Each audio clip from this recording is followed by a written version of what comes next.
Cara, tem uma... Mudando um pouco de assunto, tem uma... Muda que é pesado, não gosto de falar disso também. Não, então vamos falar um bagulho mais pesado ainda agora. Caralho. Baseado no que tu estudou, do evangelho e tal, tudo isso aí. Cara, como é que funciona o inferno? Tipo, como é que eu chego lá? Tem como sair? Não. Tu quer saber isso mesmo? Não, mano. Não queira. Não. Você sabe, como é que Não. eu me fudi e fui parar no inferno? E Qual é o caminho sem volta? E é pra sempre, tá, mano? eterno. é pra sempre. É pra sempre. É pra sempre. O evangelho, cara, ele é completo. Mas Jesus, isso foi uma parada que eu não lembro quem que me falou. Rápido. Teve um momento que quando Jesus estava ele foi crucificado e aí ele desceu ao inferno e libertou uma galera. Ou eu tô viajando? Não, ele tirou as chaves da mão do diabo. Tá, ele não libertou ninguém. Não tem libertação. Entendi. Não, quem tá lá, tá lá. É eterno. Nossa, isso é mó deprê, né? Mas é o evangelho completo. Porque tem gente que consegue viver o inferno já na terra, né? Mas a Bíblia diz que pro inferno é aqueles que morrem sem salvação, sem o Senhor. Sem encontrar-se com o Criador, entende? Mas, então... É um assunto bem, assim, cara, é bem profundo e que tem muitas nuances teológicas quando se trata sobre isso e que, como a gente estava falando, pode gerar uma confusão ainda maior na internet. Mas, assim, uma coisa que você precisa saber, existe, entendeu? Existe.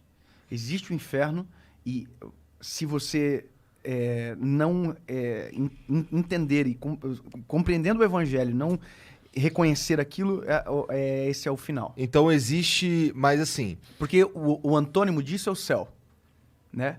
E para a salvação, a Bíblia diz que eu preciso confessar e crer. Entendeu? Mas existem eu espero que existam algumas exceções. Por exemplo, uma criança... Existe. Uma criança da Somália... Existe. O índio. O Nunca índio. o evangelho chegou até ele. É ignorância, é o tempo de ignorância. A Bíblia diz, como ouvirão se não há quem pregue? Pronto. Então, existem os pregadores pregam. Mas no lugar onde um pregador nunca chegou, onde o evangelho nunca chegou, eles são inocentes. Entendeu? Pô, mas é muitos tongos então isso aí, né?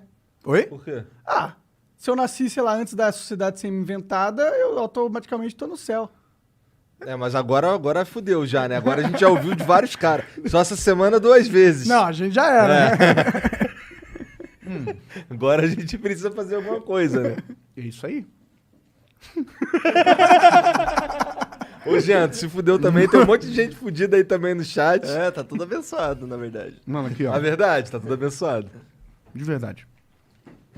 Sem brincadeira. A gente não deseja Deus porque não quer ir pro inferno. Essa compreensão, ela não pode ser aquilo que vai nortear o nosso coração e Mas a nossa move fé. muita gente. Move muita gente, mas quando você conhece Deus pela perspectiva do medo do inferno, essa fé não subsiste, cara. Vai chegar um determinado momento que a tua vida vai estar tão no inferno que você vai dizer, mano, aqui, lá ou agora, não muda nada. Entendeu? Quando eu era mais adolescente, eu vi uma história uma vez de um pregador que foi à nossa igreja e eu achei fantástico. Na verdade, eu já era jovem, inclusive o cara que falou isso pela primeira vez, hoje trabalha na nossa associação evangelística, o Mário. Até mandar um abraço para eles, o Mário, a Elinor, e que são os que hoje cuidam dessa parte, né? Mas ele contou uma história, cara, que é a história dos 3 pais que receberam um convite de Deus, é uma história, né? Para apresentar os filhos a Deus. Daí o primeiro pai que recebeu o convite, e ele falou pro filho, seguinte, amanhã cedo a gente vai ter que acordar às 6 horas da manhã, porque a gente vai conhecer Deus. E outra coisa, Deus não aceita que ninguém chegue atrasado. Deus, ele... Bom, eu vou acelerar, tá? Pra não ficar muito longo. Concluindo, ele colocou medo no menino. Medo.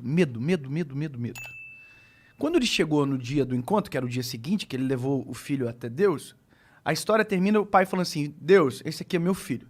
E ele olha pra trás, o filho não está. O filho está escondido atrás de uma rocha porque ficou no caminho. Porque chegou uma hora que ele sentiu tanto medo de Deus que ele falou, cara, não vale a pena conhecer.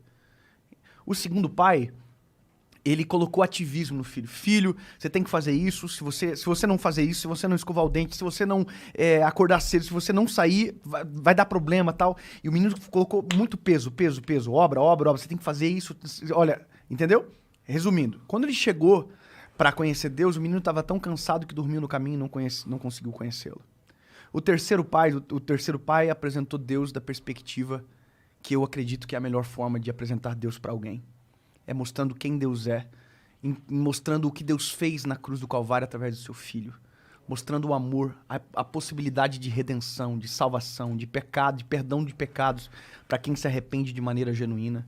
Quando você apresenta dessa maneira, aí a história, que é a forma que o pai apresentou, a Bíblia ia falar, né? A história, o pai chega até Deus e diz, Deus, aqui está o meu filho. Quando ele olha para trás, o menino não está mais na parte de trás, mas o menino já está abraçado com o Senhor. É uma história que apenas demonstra que a maneira como que somos apresentados a Deus determina como nós vamos nos relacionar com Ele. Ou o que vamos fazer nesse encontro, sabe? Então, por isso que não é que eu não fale sobre o inferno porque eu acredito nele, mas porque eu não quero colocar medo. Não pode ser por medo. A Bíblia diz que o verdadeiro amor lança fora o medo. Se for por medo, cara, não tem amor. Eu não quero. Você também que tem filha, você não quer que a tua filha te obedeça pelo terror. Você quer que ela te obedeça porque ela te ama tanto que vale a pena te obedecer. Entende? Não pode ser pelo medo. A Bíblia diz que o temor é um princípio de sabedoria. Ou seja, eu preciso saber os riscos que existem. Eu preciso saber. Mas não pode ser eles que vão nortear as minhas decisões somente. Tem que ser o amor de Jesus. Eu tenho que ter um sentimento muito mais profundo e muito mais importante, sabe? Então, por isso que eu digo, a gente não tem que querer a salvação por medo do inferno. A gente tem que querer a salvação por desejo do céu. Esse é o negócio.